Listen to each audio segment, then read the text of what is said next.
एक बार एक तपस्वी साधु एक नदी किनारे बैठकर अपने कुछ शिष्यों को शिक्षा दे रहे थे। वो उन्हें अपनी शिक्षा में समझाते हैं कि व्यक्ति को अपने जीवन में कठिन से कठिन परिस्थितियों में फंसने के बाद भी व्यक्ति को साहस रखना चाहिए, हिम्मत नहीं तोड़नी चाहिए। तपस्वी साधु की बात सुन उनके शिष्य कहते हैं कि गुरुवर, ये उचित है कि हमें घबराना नहीं चाहिए, लेकिन जब विकट परिस्थितियां सामने आ जाएं, तो उस समय व्यक्ति घबरा ही जाता है। उसे समझ ही नहीं आता कि क्या करना चाहिए और क्या नहीं। तब ये सब केवल बातें लगती है और कुछ नहीं। ये सुन तपस्वी साधु कहते हैं कि ये अपनी सोच का एक फेर है और कुछ नहीं। जब एक छोटा जीव भी किसी कठिन परिस्थिति में आता है तो वो हिम्मत नहीं आता, तो इतना बड़ा इंसान कैसे डर जाता है। एक चींटी के आगे कितनी भी रुकावटें रखो, लेकिन उसकी जिद हिम्मत कभी कम नहीं होती। वो स्वयं को निकालने का मार्ग ढूंढ ही लेती है।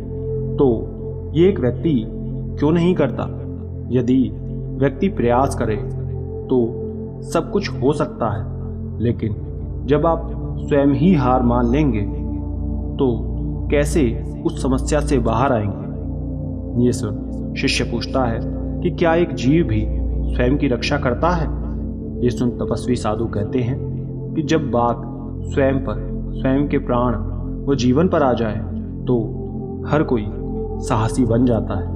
मैं आज तुम्हें एक कहानी सुनाता हूँ। दोस्तों, कहानी में आप खो जाएं उससे पहले ही वीडियो को लाइक और चैनल को सब्सक्राइब कर लें। एक बार की बात है, एक नदी किनारे एक कछुआ रहा करता था। वो काफ़ी समय से वहाँ रहते आ रहा था। उसी नदी में अन्य जीव भी रहा करते थे। वो नदी एक गांव के पास थी। गांव के लोग भी उस नदी में अक्सर पानी भरने आया करते थे। काफ़ी समय से उस गांव में वर्षा नहीं हो रही थी और तेज़ गर्मी की वजह से उस नदी का पूरा पानी धीरे धीरे सूख रहा था। जब उस नदी के आसपास के जीव ये सब देखते हैं कि वो पानी सूख रहा है और आगे उन्हें पानी की समस्या होगी ही होगी, वो सभी अलग अलग दिशा में अलग नदी या तालाब की तरफ बढ़ जाते हैं। केवल वो कछुआ वहाँ रह जाता है। वो काफ़ी समय से वहाँ रहते आ रहा था, जिस वजह से उसका उस नदी से लगाव हो गया था। अब उस जगह को छोड़कर जाने से उसे दुख हो रहा था, लेकिन धीरे धीरे जब उस नदी का पानी और अधिक सूखने लगता है, तब उसे भी यह एहसास होता है कि अब वो अधिक समय यहाँ नहीं रह पाएगा। यदि वो ज़्यादा समय यहाँ रहा तो निश्चित उसे समस्याएं होंगी। तब वो सोचता है कि अब समय आ गया है कि वो भी उस नदी को छोड़कर चला जाएगा। वो पास के गांव की नदी में जाने का तय करता है और अगले दिन ही निकल जाता है। उस नदी में बहुत अधिक पानी था, जहां वो आराम से रह सकता था। कछुआ धीरे धीरे अपने मार्ग में आगे बढ़ता है। जब वो आधी दूरी तय कर लेता है तो देखता है कि मार्ग में कुछ जंगली जानवर बाहर घूम रहे हैं। ये देख खाने के लिए मिल गया है। वो तुरंत उस कछुए को देख पकड़ लेता है। वो कछुए से कहता है कि बड़े दिन बाद आज इतना स्वादिष्ट भोजन मिला है, आज खाने का मज़ा आ जाएगा। ये सुन कछुआ सोचता है कि मुझे स्वयं की जान बचाने के लिए कुछ करना होगा, वरना मैं मारा जाऊंगा। वो उपाय सोचने लगता है। तभी वो सियार से कहता है कि मुझे खाने से तुम्हें कोई लाभ नहीं होगा, मैं बिल्कुल स्वादिष्ट नहीं हूँ। ये सुन सियार कहता है कि ये तुम कैसे जानते हो, स्वादिष्ट हो या नहीं? तब कछुआ कहता है कि क्योंकि मेरे साथियों को भी जब कुछ दिन पहले एक सियार ने खाया था तो उन्हें वो बेस्वाद लगा था, और तो और उसे खाते ही वो सियार बीमार पड़ गया और मर गया। उस नदी के पास अब भी उसके अवशेष ऐसे ही पड़े हैं। कछुआ पूरे आत्मविश्वास के साथ ये सब बोल रहा था। सियार को उसे देख ये लगता है इतना छोटा सा कछुआ मुझसे झूठ बोलने की हिम्मत तो करेगा नहीं। यदि इसकी बात सत्य हुई तो कहीं मैं भी ना मर जाऊं। ये सोच सियार कछुए को नहीं मारता, लेकिन वो उसे छोड़ता भी नहीं है। वो कछुए से कहता है कि तुम्हें मुझे कोई गीत सुनाना होगा। यदि तुमने ऐसा नहीं किया तो मैं तुम्हें मार दूंगा। ये सुन कछुआ कहता है कि मुझे गीत तो नहीं आता। आप यदि सजा के रूप में मुझे मारना चाहते हैं तो मार दें, लेकिन बस किसी भी पानी में मत फेंकना। ये सुन सियार कहता है कि क्यों, तुम तो वहीं रहते हो। ये सुन कछुआ कहता है कि मुझे पानी से डर लगता है, मैं सूखे स्थल पर ही रहता हूँ। ये सुन सियार सोचता है कि ये एकदम बेकार है, मेरे किसी काम का नहीं, इसे तो मार देना अच्छा है। और कछुए को मरते देखने के लिए उसे नदी में फेंक देता है। और इस तरह कछुए की योजना सफल हो जाती है और वो स्वयं की चालाकी और बुद्धिमानी से एक छोटी सी योजना द्वारा स्वयं के प्राण को बचा लेता है और मज़े से नदी में चला जाता है और स्वयं को इस मुसीबत से बचाकर राहत पाता है। सियार जब देखता है कि कछुआ डूबा नहीं है तो वो ये सब देख बहुत हैरान हो जाता है कि वो तो मज़े से पानी में घूम रहा है। वो तुरंत समझ जाता है कि एक छोटे से कछुए ने उसे मूर्ख बना दिया है और स्वयं की मूर्खता पर वो अफसोस करके चला जाता है और कछुआ आराम से उस नदी में रहने लगता है। कहानी समाप्त कर तपस्वी साधु शिष्यों से पूछते हैं कि अब तुम्हारे प्रश्नों का उत्तर मिला। प्रिय, देखो एक छोटे से कछुए ने कैसे एक चालाक सियार जो सबको मूर्ख बना देते हैं उसे स्वयं की योजना बुद्धिमानी से मूर्ख बना दिया। और वो ऐसा इसलिए कर पाया क्योंकि वो डरा या घबराया नहीं। वो जानता था कि यदि उसे स्वयं के प्राणों को बचाना है, स्वयं को इस समस्या से निकालना है, तो कुछ करना ही होगा। कोई उसकी मदद के लिए नहीं आएगा, उसे स्वयं की मदद स्वयं करनी होगी। और उसने वही किया। सही तरह से कठिन समय में सोच विचार कर धैर्य और हिम्मत के साथ स्वयं की परेशानी को ठीक किया, घबराया नहीं। यदि वो पहले ही सोच लेता कि वो अब मर जाएगा, स्वयं के प्राण नहीं बचा पाएगा, तो वैसा ही होता। इसलिए आपको हमेशा ये समझाया जाता है कि व्यक्ति को कठिन से कठिन परिस्थिति में भी धैर्य और साहस रखना चाहिए। आप इसके द्वारा बड़े से बड़े संकट को भी ठीक कर सकते हैं। इसलिए कठिन समय में बुद्धि और धैर्य का प्रयोग करें। तपस्वी साधु की बात सुन वहाँ उपस्थित सभी शिष्यों को ये समझ आ जाता है कि जीवन में हमेशा हिम्मत रखनी चाहिए। यदि आप बहादुर हैं तो अपने जीवन में आपको किसी की आवश्यकता नहीं है।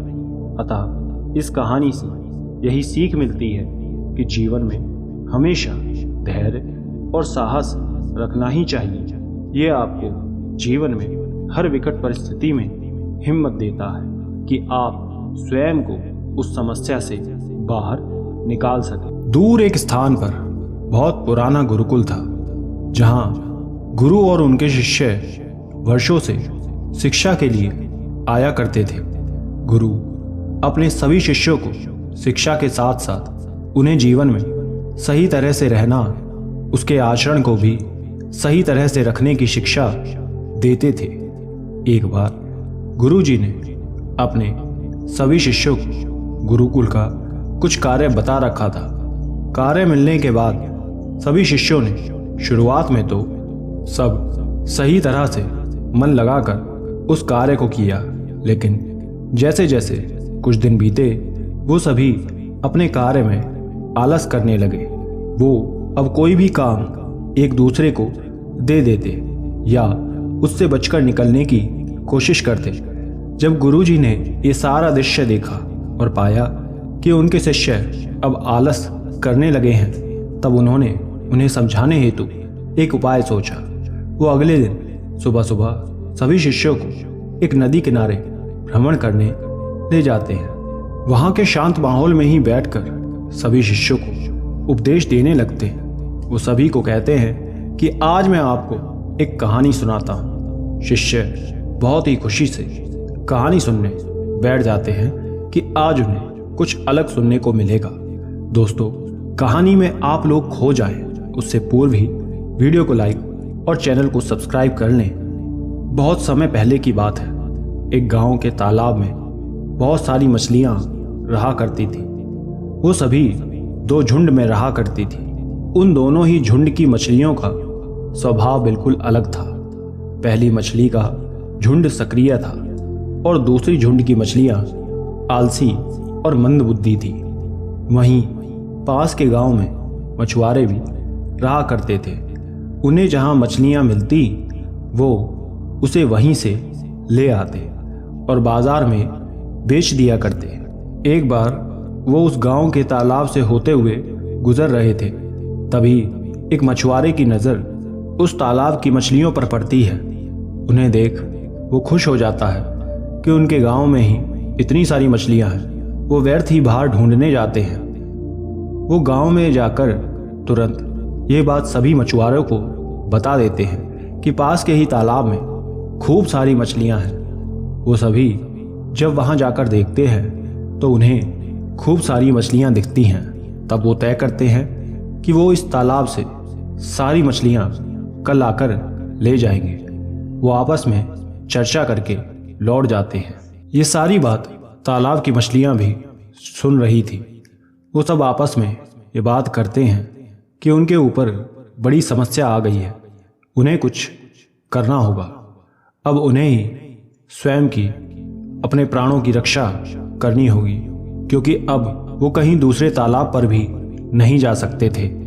जब ये सारी बातें हो रही थी तब मंदबुद्धि मछली का झुंड वहां ध्यान नहीं देते। उन्हें इस बात से कोई लेना देना ही नहीं था। वो एकदम शांत थे। समय कम था और मछलियों के लिए मुसीबत आ खड़ी थी। सभी मछलियां उस पर विचार विमर्श करने लगते हैं। जिस समय ये योजना बना रहे होते हैं तभी मंदबुद्धि मछलियों का समूह कहता है कि सभी व्यर्थ की चिंता कर रहे हैं। अभी सिर्फ मछुआरे ऐसा बोलकर गए हैं, कल क्या पता ना आए। हम क्यों अभी से परेशान हो, हमें शांति से रहना चाहिए। इतना कहकर वो वहां से चली जाती है। सभी मछलियां ये समझ जाती हैं कि ये इस बार भी नहीं सुनेगी। अगले दिन सुबह सुबह ही मछुआरे जाला लेकर आ जाते हैं और पानी में उसे डाल देते हैं। जाला पड़ते ही सब मछलियां उसमें फंस जाती हैं। वो उसे तुरंत ऊपर खींच लेते हैं। बाहर आने के बाद सभी सक्रिय मछली अपनी योजना को अंजाम देते हैं। वो सभी इस तरह करते हैं कि जैसे कि वो मर गई हैं। एक भी जीवित नहीं है। वो बिल्कुल हिलते नहीं हैं। वहीं दूसरी तरफ मंदबुद्धि मछली और उसका समूह बाहर निकलने के बाद जीवित रहते हैं। वो कुछ भी नहीं करते, क्योंकि योजना बनाने के समय उन्होंने किसी भी बात पर ध्यान नहीं दिया था और वो हिल रहे थे। सभी मछलियों को देख मछुआरों को लगता है कि ये आधी मरी हुई मछलियां हैं, इन्हें पकड़ना व्यर्थ है। वो सभी मरी प्रतीत हो रही थी। वो सभी मरी हुई मछलियों को हटाकर वापस जाल से पानी में फेंक देते हैं और इस तरह उनकी योजना सफल हो जाती है और सभी अपने प्राणों को बचा लेती हैं और फिर जीवित मछलियों को वो ले जाते हैं। और तब उन मंदबुद्धि मछली और उसके समूह को यह एहसास होता है कि उन्हें इस तरह से व्यवहार नहीं करना चाहिए था। यदि उस समय उन्होंने भी आलस को हटाकर परिस्थिति को हल्के में नहीं लिया होता और थोड़ी सी सक्रियता दिखाई होती तो वो भी पानी में सुरक्षित होती। लेकिन अब अफसोस करके कुछ भी नहीं मिलना था, क्योंकि अब वो फंस चुकी थी। वो भी ऐसे कि वापसी का कोई मार्ग नहीं था। इस कहानी से क्या समझ आया? तब शिष्य कहते हैं कि यही गुरुदेव कि व्यक्ति को कभी भी आलस नहीं करना चाहिए। अक्सर कभी कभी किया गया आलस हमारे लिए मुश्किल खड़ी कर देता है और हम उसके आदी हो जाते हैं। ये सुन गुरुजी कहते हैं कि आपको भी इसी तरह स्वयं के जीवन से आलस का त्याग कर देना चाहिए और स्वयं के सारे कार्य खुद करने चाहिए ध्यान से, क्योंकि सक्रिय व्यक्ति हर समय हर परिस्थिति के लिए स्वयं को तैयार रखता है। गुरु की बात सुन शिष्य को समझ आ जाता है कि उन्हें हर समय स्वयं को सक्रिय रखना है। दोस्तों, क्या आपको ये बात समझ आई? कमेंट करके ज़रूर बताना। धन्यवाद।